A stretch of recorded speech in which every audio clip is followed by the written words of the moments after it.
চট্টগ্রামের বাকলিয়ায় এক হতদরিদ্র পরিবারকে মিথ্যা মামলায় হয়রানির অভিযোগে সংবাদ সম্মেলন করেছে ভুক্তভোগী নূর মোহাম্মদের পরিবার।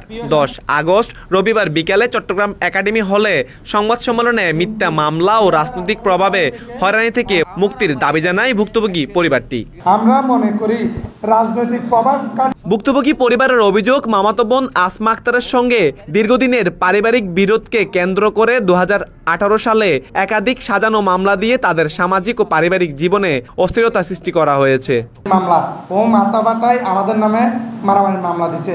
দ্বিতীয়টা হচ্ছে যে এটা বের হয়েছে এবং কি আমরা জামিনে আছি। ওইটা জামিনে থাকা সত্ত্বেও বারবার কোর্টে আমরা হাজিরা দিতে গেলে ওইখানে জামিন বাতিল করার চেষ্টা করে, বিভিন্ন রকম কায়দা করে। পরবর্তীতে আমাকে নিয়ে যায় একটা এসআই আমাকে ফোন করে বলে চা খাইতে আসো জুয়েল, জানে আলম দুবার সড়ক সাদিয়াস কিচেন আমাকে বসে রেখে পুলিশ কমিটিকে ডেকে আনি আমাকে একটা রাজনৈতিক মামলা দিয়ে দেয়। পরবর্তীতে ওই রাজনৈতিক মামলার জন্য পুরা এলাকায় খবর নেয়, কিন্তু সবাই বলে যে আমি রাজনৈতিক করি না, তারপরও আমাকে রাজনৈতিক মামলায় দেয়।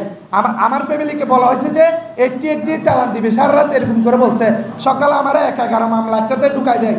পর আমি 1 মাস 14 দিন পরে জেল কেটে বের হয়েছি। দিনে এনে দিনে খাওয়া এই পরিবার এখন বসতভিটা হারানোর শঙ্কায়। একাধিকবার পুলিশ কমিশনার বরাবর লিখিত অভিযোগ দিলেও কোনো প্রতিকার পাননি বলে দাবি তাদের। তাই এইসব মিথ্যা মামলা প্রত্যাহার, রাজনৈতিক প্রভাবে হয়রানি বন্ধ এবং একটি নিরপেক্ষ তদন্ত কমিটি গঠন করে এর সুষ্ঠু দাবি জানান পরিবারটি। News desk, news today. মামলা 2018 সালে, কিন্তু ওই মামলায় প্রমাণিত হবে আপনাদের